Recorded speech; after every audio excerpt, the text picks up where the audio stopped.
I think it comes down into like, why are you in business and why do you want to be a leader? What got me into this was to make impact in people's lives. I think we forget it, but business exists for people.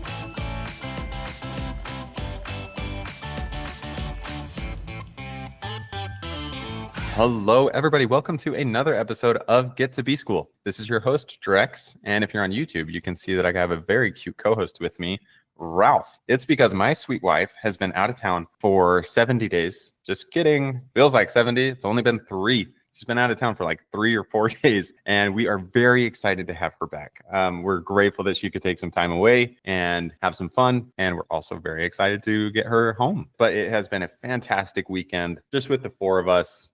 Eating a little bit more pizza than we normally do, sleeping a little bit less than we normally do, maybe because we're having too much fun. Just kidding. I get him to bed on time, Sarah. Don't you worry, baby. Besides all that, besides my personal life that is in complete chaos right now, this episode was fantastic. I think you're really going to enjoy it. It's our first Executive MBA interview. Andrew Park is doing the program at Yale. It was just fascinating to chat with him. We talk a little bit less about the MBA than typically do, but that's just because I got sidetracked asking him about his work life. Get this, his day job is running a very successful Chick-fil-A location down at USC and a men's fashion line called Urbane and Gallant. I'll include the link in the show notes. You got to check it out. It's very tasteful. I mean, it's quite entertaining and quite fascinating to hear how he's doing it all. So this episode was really fun to record. Grateful to Andrew for making the time. To those who haven't already, please consider subscribing. Please consider leaving a 5-star review. Thank you to everyone who already has. If you should be on the show or if you know someone who should be on the show, please reach out and please also send this to a friend. Thank you to everyone who is helping spread this. It really helps the show and it helps me. Thank you. Besides all that, we're going to jump straight into the show. I apologize for any hectic undertones. They're accurate, but I do apologize for passing it on. I've been trying to do this recording all weekend and we just have to do it with the kids. So apologize for any hectic undertones. Sarah, we're stoked to have you back home. And let's get to the good part now with Andrew Park. Andrew, thank you so much for coming on the show. Absolutely. My pleasure. Thanks for having me. Yeah, this is so great. Can you give a little bit of introduction to yourself? Yeah. So Andrew Park, born and raised in Southern California, grew up in Orange County. I've been a Chick-fil-A franchisee for almost 8 years now at my undergraduate school that I went to at USC in South LA. And I am also in the luxury menswear business as well. And yeah, founded this really cool luxury lifestyle menswear brand called Urbane and Gallant, inspiring men to make their mark through impactful clothing, just kind of in fashion and restaurant life. And so it's been really fun to kind of juggle 2 different worlds. That is fascinating. I only knew about the Chick-fil-A, and I wanted to thank you for offering to sponsor the show and give every listener a free chicken sandwich, right? Yes, absolutely. My wife's going to be stoked when she hears that I interviewed you. Everyone loves Chick-fil-A, Yes. But the menswear, that's fascinating. You don't run across that so often. Yeah, that's right. Yeah, it's an interesting story on how I got into that. It does tie into everything that I'm doing that you'll probably ask about. Perfect segue then into what you're doing now. You are at Yale doing the executive program. Before we get into it, how did that even come about? What drove you to do that? Oh, totally. Yeah. So I was at USC undergrad business student. So, I got a nice little foundation, joined the entrepreneurship program and just led a life of this entrepreneurial journey, post-grad, 2012 and on. And just been an epic journey of learning, more importantly, growing my leadership capacity, but also pursuing this, I guess you could say this philosophical hypothesis of, hey, can you really build a large, excellent business and also make positive impact on the world? Got this opportunity to be with Chick-fil-A and serve the community of South LA. If you're not familiar with the area, it's a low-income, dysfunctional community, but also surrounded by entertainment venues of stadiums and museums. But then also now you got this, elite, wealthy academic institution of USC. So my challenge to myself has always been, hey, how do I build a championship team in a community that believes they've never been a champion in anything? And it's been an amazing journey just to change people's lives through,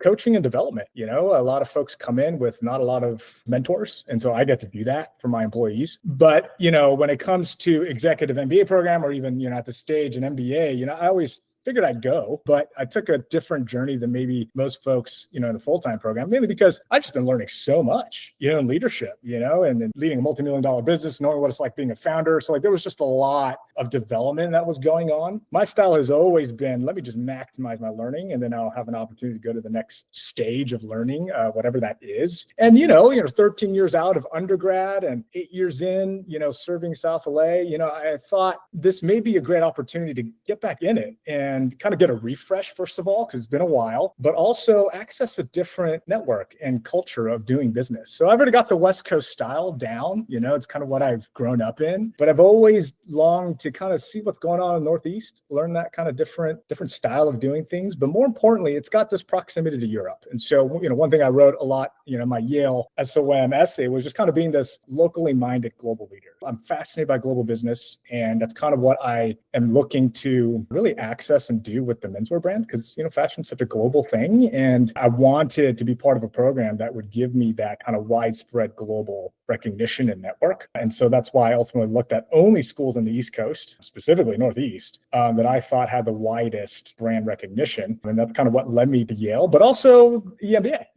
I'm not moving anywhere full time. And so the Executive MBA was perfect, just every other class weekend. And I get to still do what I do here in LA. Okay, but a couple of brass tacks questions. Just in terms of the application, we've never had an Executive MBA on the show before. Doesn't need to take long, but give us a walkthrough of the process. How was it for you? Yeah, I'd say it's pretty much the same as any full-time MBA application process. You've got 2 essays. Some schools ask for some sort of recorded video interview. It doesn't seem to be as kind of prominent in the EMBA application process across all programs. Some do, some don't, but you got to get your recommendation letters. Most schools were 1, some 2. So again, same kind of deal. You got to take a test, although most end up taking the executive assessment over the GMAT or the GRE just because it's slightly less work, slightly, it's still pretty much the same test, just condensed to 90 minutes. And so it's still a lot of the same prep work, a lot of the same kind of thinking through your story. What do you want to get out of this MBA? And then they all warn you, hey, just because it says Executive MBA, it doesn't mean you're doing less class time or touch points with professors. You're doing the same amount of class time as a full-time MBA, but it's condensed or smashed into really,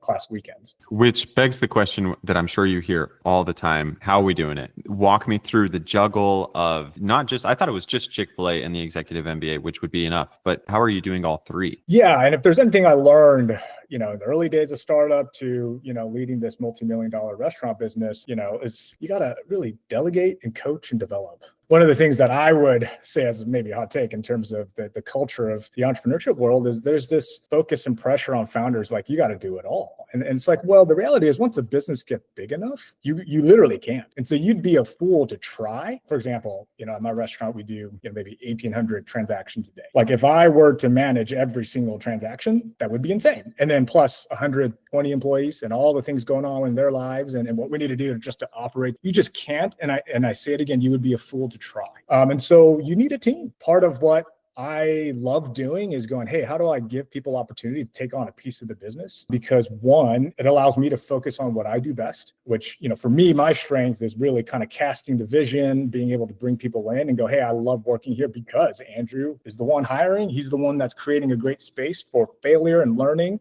and development and all the other stuff. There might be others on my team that love doing this. And so it ends up becoming a win-win, right? Like, why wouldn't you do that? Why wouldn't you give a piece of the business to somebody that loves doing it and is energized by it? And as a result, you don't have the stress because that piece is going well, and then you get to do what you do. That's been my style since day 1, taking over the restaurant. Well, I say taking over, it was an existing restaurant. I was a student, actually, backstory. I had Chick-fil-A for the first time at this location in 2010, and then I full circle, took over as the franchisee. But anyway, it's all about building a team. And I always tell people, founders in particular, you don't stumble into a team. Like you need to be intentional about developing this. And so that's really how you do it. You got to be able to break away and give people opportunities to truly have real ownership. It's interesting that you would say that because to give people ownership, yet you said that you're very good at creating a space for failure and learning. And that caught me off guard because that's not something you hear very often, failure and learning. Like that's great personally for me, selfishly, but as a business owner, my instinct is to not create a business where people feel great about failing, even though they are learning.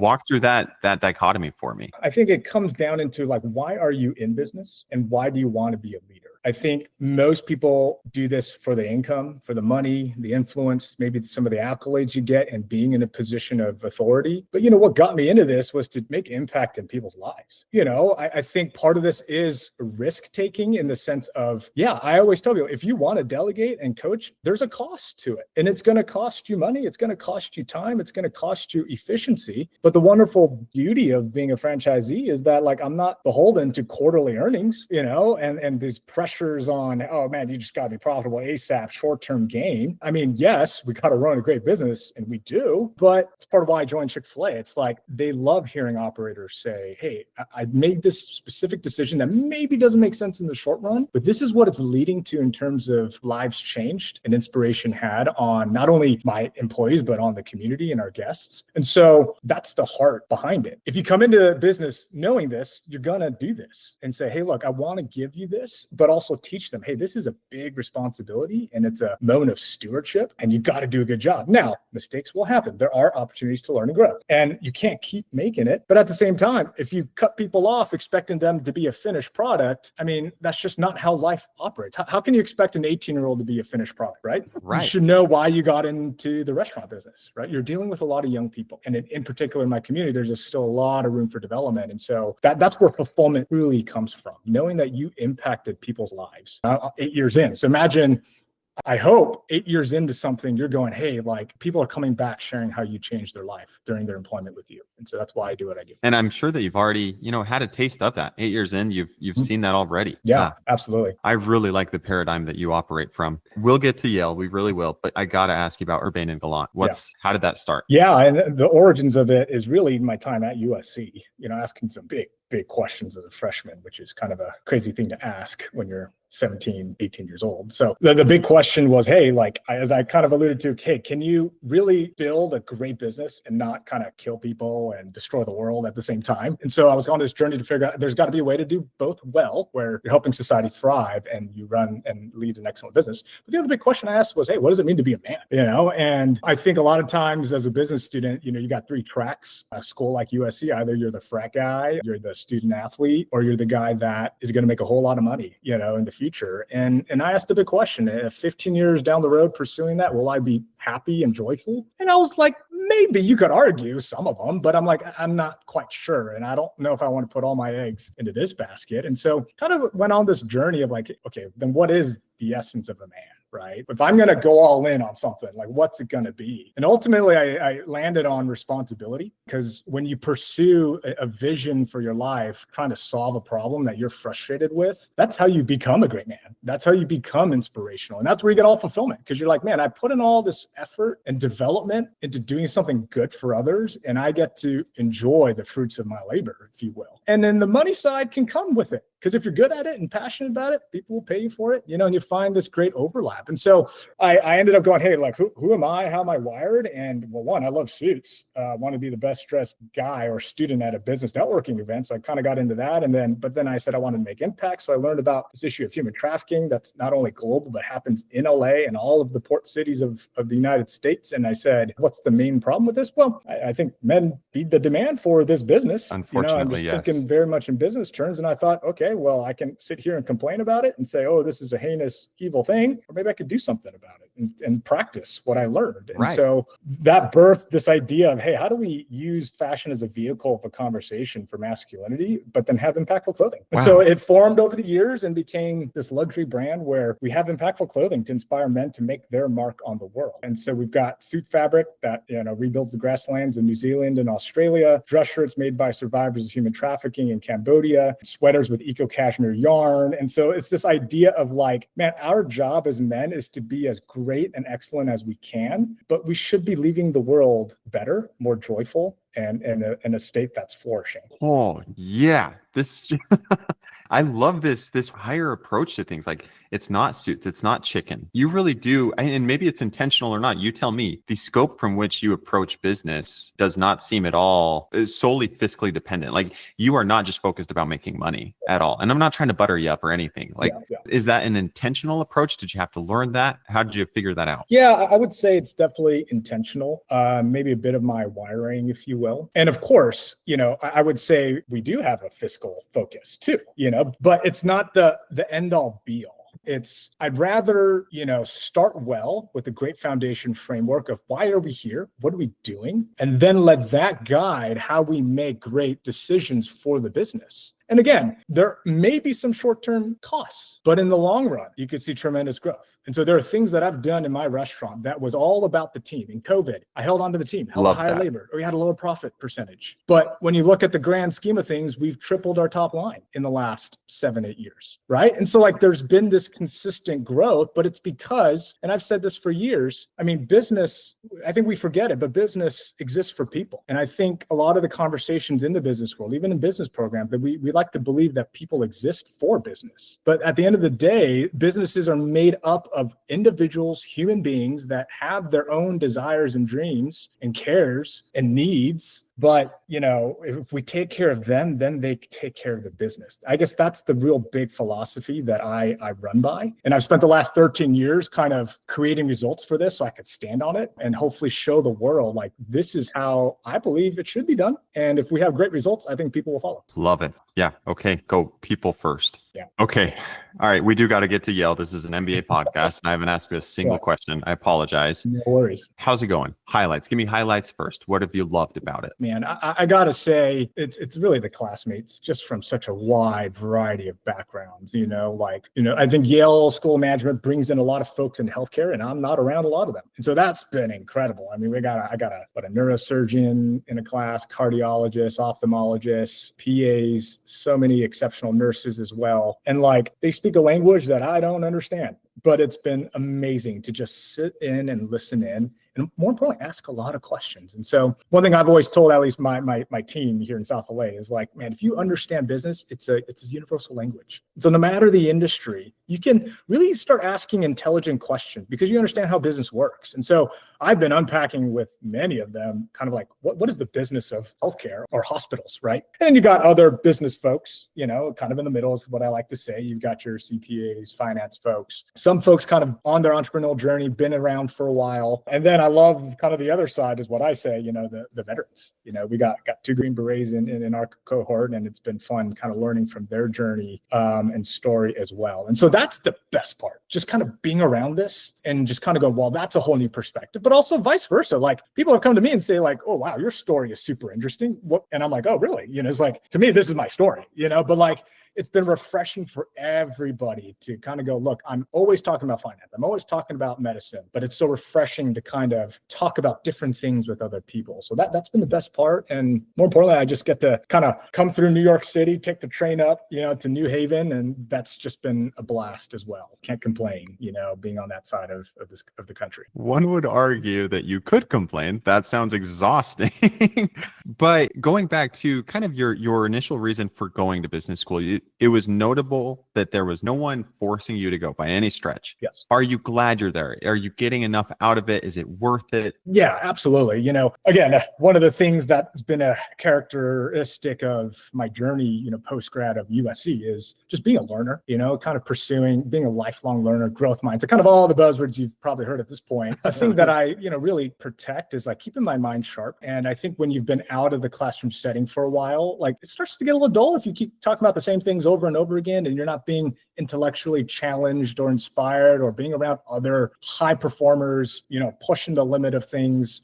And so I'm a fan of always being the dumbest guy in the room, and kind of once you've been doing something a while, if you kind of find yourself going, hey, I think I'm maybe the one teaching the most. And I think it's a good time, to kind of go, hey, is it a great window to be around new people, that can stretch you. And so that's kind of been such a great part of this. And then being around professors, again, just clearly very smart in what they do. Sometimes to the point where you're like, you're a little too smart, but again, it keeps the mind sharp, and that's what I've loved about this program. That's great. And that's something that I feel 100% with you. That's such a rewarding part of the MBA experience. Okay, with the last few minutes that we have, let's pivot towards advice. What are you telling people who are considering an MBA, maybe not exclusively the executive program, but business school in itself? Yeah, I would say the main value, whether it's an executive MBA, part-time, full-time, is just being sharpened by the people you get to be around. That's what I loved about my undergraduate time. And I love that I get to do it in a more specific business oriented way. And then more importantly, whether you've been at the top or, you get into a program by the skin of your teeth, at the end of the day, you're going to find somebody that's better than you at something. And I think that's the beauty of it. To be able to experience, being intellectually humble, curious, and going, hey, look, what is it that I can hate, and just adopt into my own rhythms, or add to what I like to say, your quiver of arrows, and just go, hey, this is a short period, 2 years. How do you maximize this? And just learn from the people that are around, because you don't get it often. And after an MBA, that's kind of it, that you get to just be around people that are so open and willing to share and talk. And so that would be the advice, yes, the career piece, sure. We could talk about that. And I think there's plenty of resources about that, how it can help accelerate some of the things that you want to do. But at the end of the day, you get to be around such unique individuals that you would never be around just so, every day. Let's talk a little bit about just the technical juggling aspect. So you're in class on the weekend, every other weekend. Yeah. Is that when you're squeezing in time to talk with the other students, or do you guys find times to go out for dinner? Those who are in LA, how do you connect? Yeah. So the way we've done it so far as a cohort have been typically on a Thursday night. So we'll have a full day of class on Fridays and then an early start at 8 a.m. on Saturday and go until about 3 p.m. And so you got your dinner Friday evening. So that's where we'll socialize and get to know one another, typically in learning teams or in groups together. And then we got our lunch times as well. So you got about sometimes 1 hour, 2 hour blocks in between, and you get to really connect through that as well. We did have a 2-week residency time back to back for 14 straight days, in classes. So you get to know each other. But I would also guess that it'll change as we get to know each other further. We're on maybe month 4, out of 22 months. And then there's the other piece of hanging out with the class above us, class of 2026. And so I took time to do that this past class weekend. So I flew in, I typically fly over on a Wednesday, land at JFK airport. I used to spend the evening in New York City, then take the train up Thursday, but I went straight to New Haven to spend a full day on campus. And so I got to hang out with some of the class of 2026 folks. And that was awesome. You don't really get to do that if I just fly in Friday morning, and so there are people that want to be intentional beyond just the Friday, Saturday. And that's where you find the time to connect. I love that. Brings a lot of need to be intentional. Okay, last question for you. What's next?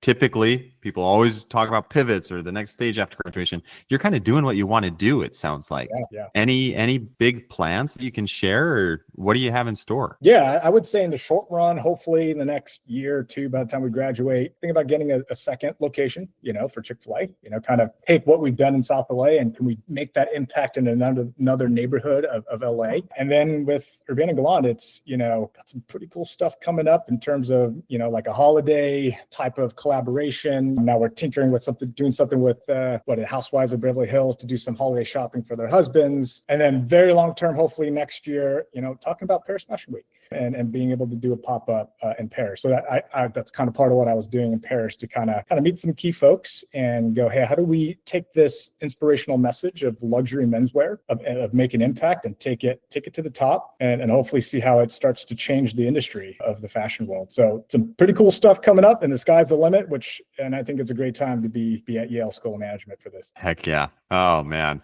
What an exciting agenda, to say the least. That you've touched on so many great themes: delegation, responsibility, what it means to be a man, what it means to just kind of be not even just a man, but you could apply that to any listener, just what it really means to live your life in a way that you're proud of. And This has been so fun. Thank you for coming on. Thank you for sharing. I'll make sure to point people towards Urban Gallant. I'm going to go do some shopping.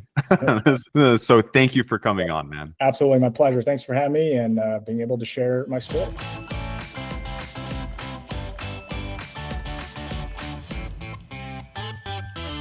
I'm curious, isn't it very hard to get to be an operator at 2 locations? You only get that if you tripled your bottom line, like you said. Yeah, it's tough. It's becoming a little bit more of a natural next step. And so you're going to see more operators with 2. And so now 3 is becoming the very rare. 3 is the new 2. Yeah, 3 is the new 2.